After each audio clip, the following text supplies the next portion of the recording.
2024 లేదా 25లో డిగ్రీ లేదా బీటెక్ చదివారా? సాఫ్ట్‌వేర్ జాబ్ కోసం ఎదురు చూస్తున్నారా? అయితే కోడ్ జ్ఞాన్ 100 డేస్ కోర్సులో చేరండి, జాబ్ సాధించండి. Welcome to Suman TV. నేను మిస్ సుమన్ టీవీ నాగ్.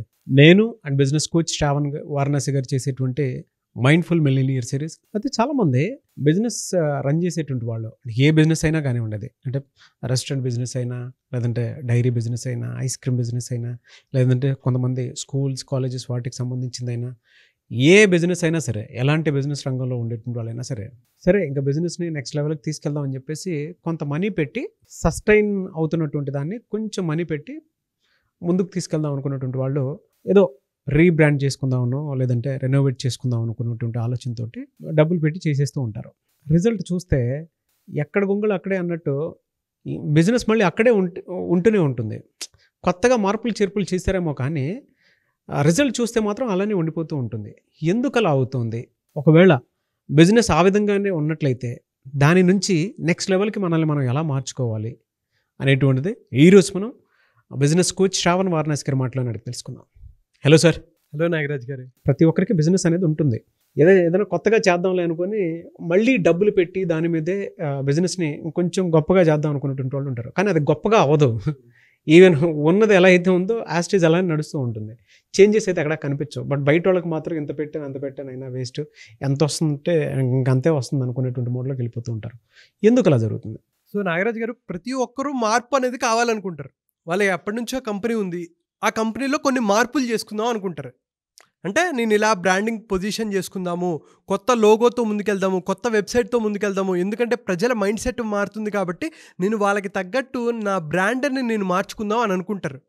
అది ఎలా ఉంటుంది అంటే ఈ బొమ్మలాగా ఉంటుంది. పందికి ఎలాగైతే లిప్స్టిక్ వేసి అరే నేను మొత్తం మార్చేశాను అని అనుకుంటావో, అలాగే చాలామంది ఏంటంటే ఎప్పటి నుంచో కంపెనీ ఉంది, దాంట్లో ఒక చిన్న లోగో మారుస్తారు, లేకపోతే ఒక చిన్న వెబ్సైట్ మార్చేసి మొత్తం కంపెనీలో ఏదో చేంజెస్ చేసామన్నట్టు ఒక భావనలో ఉంటారనమాట వాళ్ళు. అది ఎలాంటిదంటే, ఇంకొంచెం ఎగ్జాంపుల్ మనం మాట్లాడుకుంటే, ఇప్పుడు ఒక ఇంటికి మీరు రంగేశారండి, ఇంటిని రెనోవేట్ చేయాలి, ఇంటిని బెటర్గా చేయాలి అని అనుకుంటే ఇలా బయట నుంచి చూస్తే అబ్బా అద్భుతంగా ఉంది, రంగేసి నీట్గా చాలా క్లీన్గా ఉంది అని అనుకుంటారు. కానీ ఒక్కసారి లోపలికి వెళ్తే చూడండి, ఇలా ఉందనుకోండి, ఎంత చిరాగ్గా ఉంటుంది అని అనిపిస్తుంది కదా. సేమ్ ఇదే కంపెనీకి కూడా వర్కౌట్ అవుతుందండి. అంటే ఏంటి, మీరు స్ట్రాటజీస్ మార్చాలి, లోపల సేల్స్ ప్రాసెస్ మార్చాలి, ఎలా కొత్త యాడ్స్తో మీరు ప్రజల దగ్గరికి వెళ్ళాలి, అసలు కస్టమర్ మైండ్ సెట్ ఎలా మారుతుంది అనేది మీరు అర్థం చేసుకొని దానికి తగ్గట్టు మీరు ప్రొడక్ట్స్ని సర్వీసెస్ని ప్రొవైడ్ చేస్తూ ఉండాలి. లేదు నేను జస్ట్ బ్రాండ్ మార్చేసా, జస్ట్ పేరు మార్చేసా, దానికి ఒక లోగో మార్చేసా, దానికి కొంచెం వెబ్సైట్ మార్చేసా, చిన్న చిన్న చేంజెస్ చేశాను అనుకుంటే కుదరదు. ఇదే చాలామంది ప్రాబ్లంలో ఉన్నారు. నేను చాలా కంపెనీస్, ఒక కంపెనీ ఇంకొక కంపెనీని ఎక్వైర్ చేసుకోవడం చూశాను, రీబ్రాండింగ్ చేయడం చూశాను, వీటన్నిటిని చూశాను. కానీ ఎప్పుడు నువ్వు మారినట్టు, ఒక మనిషి మారాడు అంటే, లేకపోతే మనిషి బయట చూడడానికి అందంగా ఉంటే సరిపోదు కదా, లోపల కూడా అవయవాలన్నీ ఆరోగ్యంగా ఉంటే నువ్వు ఆరోగ్యంగా ఉన్నట్టు. అలాగే కంపెనీలో కూడా లీకేజెస్ ఎక్కడున్నాయి, మైక్రోస్కోపిక్ లెవెల్లో నువ్వు స్ట్రాటజీస్ ఎలా బిల్డ్ చేస్తున్నావు, టాక్టిక్స్ ఎలా బిల్డ్ చేస్తున్నావు, టీంని ఎలా మేనేజ్ చేస్తున్నావు, అసలు ప్రజల్లోకి ఎలా వెళ్తున్నావు, ప్రజలు నిన్ను చూసినప్పుడు వాళ్ళు ఎలా నిన్ను గుర్తిస్తున్నారు అనే దాన్ని నువ్వు తెలుసుకుంటావో అప్పుడు నీ బ్రాండ్ అనేది ఏంటో అర్థమవుతుంది. అరే నేను ఇలా కాదు, నువ్వు ప్రజలకు ఏం చెప్పాలనుకుంటున్నావు, అసలు అది కన్వే అవుతుందా లేదా అని నువ్వు అర్థం చేసుకున్నప్పుడు ఎస్ నువ్వు రీబ్రాండ్ చేసుకున్నట్టు. లేకపోతే ఏమవుతుంది, ఆ పందికి లిప్స్టిక్ పూసినట్టు, లేకపోతే ఇంటికి బయట రంగులేసి, ఇందాక చెప్పాను ఇంటి ఎగ్జాంపుల్ తీసుకుంటే, ఇంటి లోపల పైప్స్కి లీకేజ్ ఉంది, ఫ్లోర్ సరిగ్గా లేదు, పెచ్చులు ఊడిపోతున్నాయి, సరిగ్గా ఫర్నిచర్ లేదు, అప్పుడు నువ్వు కొత్త ఇల్లు అనలేవు కదా. కొత్త ఇల్లు ఎప్పుడు మొత్తం ఏవైతే పెయింటింగ్స్ ఉన్నాయో వాటిని మొత్తం చెక్కేయాలి, దానికి కొత్త రంగు వేయాలి, కొత్త ఫర్నిచర్ తీసుకురావాలి, కొత్త ఫ్లోరింగ్ వేయాలి. అప్పుడు పైప్స్లో లీక్స్ ఏమైనా ఉన్నాయా, పైప్స్లో లీక్స్ ఏమైనా ఉంటే వాటిని సరి చేసుకొని, లేకపోతే కొత్త పైప్స్ వేస్తే నువ్వు ఇల్లు రెనోవేట్ చేసినట్టు. అలాగే కంపెనీలో ఎప్పుడు రెనోవేట్ చేసినట్టు, మార్కెటింగ్ స్ట్రాటజీస్ మార్చి కస్టమర్కి తగ్గట్టు నువ్వు రీఅలైన్ చేసుకుంటూ నీ ప్రోడక్ట్ని, నీ సర్వీసెస్ని బెటర్ చేస్తే మార్కెట్లోకి నువ్వు వెళ్తే అప్పుడు నువ్వు రీబ్రాండింగ్ చేసుకున్నట్టు లెక్క. ఇది చాలామంది తప్పు చేసేది ఇదే. అది రెస్టారెంట్ బిజినెస్ అయినా సరే, లేకపోతే ఫ్రాంచైజీ బిజినెస్ అయినా, ఏదైనా అండి, స్కూల్స్ కాలేజెస్, ప్రతిదీ, ఒక టాప్ కార్పొరేట్ కంపెనీకి కూడా ఇది వర్తిస్తుంది. వాళ్ళు లోపల మారడానికి వాళ్ళు సిద్ధంగా ఉండరు. ఎప్పుడైతే నువ్వు లోపల నుంచి మారతావో నువ్వు బెటర్ చేసుకుంటావు, అప్పుడు నువ్వు బ్రాండ్ పొజిషనింగ్ కరెక్ట్గా చేసుకుంటావు, అప్పుడు నీ కస్టమర్ నేను గుర్తిస్తాడు.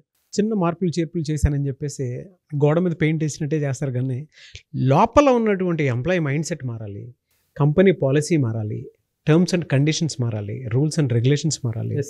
దాంతోపాటు మీరు ఇందాక చూపించినటువంటి పిక్చర్ ఏదైతే ఉందో కంపారిజన్ చేయడానికి చాలామంది అలా ఇచ్చేస్తారనంటే అలా చెప్తేనే కొన్ని విషయాలు అర్థమవుతూ ఉంటాయి.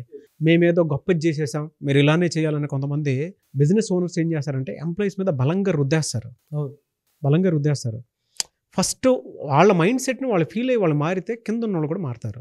మీరు ఏం ఇంజెక్ట్ చేస్తే అదే బయటకు వస్తుంది, కానీ ఏ సీడ్ వేస్తే అదే బయటకు వస్తుంది, కానీ ఇంకోటి ఎందుకు వస్తుంది? అవును ఖచ్చితంగా. అయితే చాలామంది ఒక్కొక్క బిజినెస్ని పర్టిక్యులర్ స్ట్రాటజీ తోటి, ఒక మంచి ప్లానింగ్ తోటి, డెసిషన్ మేకింగ్ తోటి వెళ్ళాలి అనుకునేటువంటి వాళ్ళు చాలామంది ఉన్నారు. మీ దగ్గర అప్రోచ్ అయ్యి అపాయింట్మెంట్ తీసుకుందాం అనుకుంటున్న వాళ్ళు ఉన్నారు. సో మిమ్మల్ని అప్రోచ్ అవ్వాలంటే ప్రాసెస్ ఏంటి, మీ దగ్గర ఉండేటువంటి సర్వీసెస్ ఏంటి? సార్ నాగరాజ్ గారు, ఎప్పుడు మనం చెప్పినట్టే ఎవరైతే సీరియస్గా ఉన్నారు, వాళ్ళ బిజినెస్ని ఎమోషనల్గా తీసుకొని నేను ముందుకు తీసుకెళ్ళాలి, నేను మార్కెట్లో నాకంటూ బ్రాండ్ పొజిషనింగ్ తీసుకోవాలి, నాకంటూ ఒక లెగసీని క్రియేట్ చేయాలి అని అనుకున్న వాళ్ళు మాత్రమే ఫస్ట్ రీచ్ అవ్వండి. ఫస్ట్ ప్రాసెస్ ఏంటంటే ఒక 2 hours 3 hours అపాయింట్మెంట్ ఉంటుంది. తీసుకున్న తర్వాత దాంట్లో అసలు వీళ్ళ అప్రోచ్ ఏంటి, ప్రజెంట్ ఎలా ఉంది, వీళ్ళ టార్గెట్ ఏంటి, నెక్స్ట్ ఎక్కడికి వెళ్ళాలనుకుంటున్నారు, ఎలా వెళ్దామని అనుకుంటున్నారు, వాళ్ళు ఓపెన్గా ఉన్నారా లేదా, చేంజెస్ ఏంటి, మనం మార్కెటింగ్ స్ట్రాటజీస్ హెల్ప్ చేస్తాం, సేల్స్ స్ట్రాటజీసు, టీమ్ బిల్డింగ్ యాక్టివిటీసు, మొత్తం టీంలో వాళ్ళ మైండ్ సెట్ మార్చడానికి కంపెనీ హెడ్ నుంచి పైనుంచి కింద వరకు మనం ఎటువంటి అప్రోచ్లు తీసుకుంటే కంపెనీ బెటర్ స్థాయికి వెళ్తుంది, మైక్రోస్కోపిక్ లెవెల్లో అర్థం చేసుకొని ఎక్కడైనా లీకేజెస్ ఉన్నాయా, ఇందాక చెప్పా కదా పైప్స్కి ఎక్కడైతే లీకేజెస్ ఉంటాయో అటువంటి వాటిని నేను ఐడెంటిఫై చేసి దాన్ని ఎలా ముందుకు తీసుకెళ్ళాలి, వాళ్ళతో మనం లాంగ్ జర్నీ కూడా మనం ట్రావెల్ చేస్తాము వాళ్ళు ఓపెన్గా ఉంటే. But as of now 2 to 3 hours వాళ్ళ బిజినెస్ ప్లాన్ని మనకు ఎక్స్ప్లెయిన్ చేసి మనం వాళ్ళకి సరైన సమాధానాలు ఇస్తూ ఉంటాము. అది ఓకే అవుతే మనం వాళ్ళతో ట్రావెల్ చేస్తాము. సో ఎవరైతే ఇంట్రెస్టెడ్ ఉంటారో కింద కనిపిస్తున్న నెంబర్కి ఫోన్ చేసి రిజిస్టర్ చేసుకోవచ్చు. Thank you so much Shravan garu. Thank you Nagaraj గారు. సో చూసారు కదండి వీడియో. ఈ వీడియోపై మీ అభిప్రాయాన్ని కమెంట్ బాక్స్లో పోస్ట్ చేయండి. అండ్ మైండ్ఫుల్ మిలియనీర్ అనేటువంటి సిరీస్ ఓన్లీ ఫర్ బిజినెస్ ఓనర్స్కి మాత్రమే చేస్తూ ఉన్నాము. మీ బిజినెస్ ఏదైనా సరే చిన్న మార్పులు చేర్పులతోటి ఒక గొప్ప రిజల్ట్ని, ఫలితాన్ని మీరు చూడాలి అనుకునేటువంటి వాళ్ళు మార్కెటింగ్ స్ట్రాటజీ వైజ్ కానీ, సేల్స్ వైజ్ కానీ, మీ సేల్స్ పెరగట్లేదా, లేదంటే మార్కెటింగ్ సరిగా జరగట్లేదా, ఏదనేది లేదు, మీ ఎంప్లాయీస్ వర్క్ చేయట్లేదా సరిగా, మీ ప్రాబ్లం ఏదున్నా సరే, సో మీ బిజినెస్లో ఉండేటువంటి చిన్న మార్పులు చేర్పులను చేసి శ్రావణ్ వారణాసి గారు నెక్స్ట్ లెవెల్కి తీసుకువెళ్ళడానికి ప్రతి బిజినెస్ని ఆ విధంగానే చూడడానికి చేస్తూ ఉంటారు.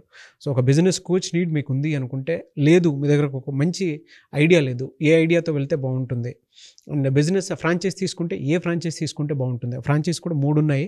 ఫ్యాషన్ డిజైన్కి సంబంధించింది ఒకటి ఉంది, అండ్ ఫుడ్ బిజినెస్ పెట్టాలి అనుకున్నటువంటి వాళ్ళకు ఒకటి ఉంది. అట్ ద సేమ్ టైం ఎవరైనా టీ బిజినెస్ పెట్టాలి అనుకున్నటువంటి వాళ్ళకు కూడా శ్రావణ్ వారణాసి గారి దగ్గర వాటికి సంబంధించినటువంటి బిజినెస్ ప్లాన్స్ ఉన్నాయి. కాబట్టి ఆసక్తి కలిగిన వారు ఎవరైనా సరే అప్రోచ్ అవ్వాలనుకుంటే అపాయింట్మెంట్ తీసుకొని స్క్రీన్ మీద మీకు కాంటాక్ట్ నెంబర్ కనిపిస్తుంది, దాన్ని మీరు కాల్ ఆర్ మెసేజ్ వాట్సాప్ చేసి వెంటనే అపాయింట్మెంట్ బుక్ చేసుకోండి.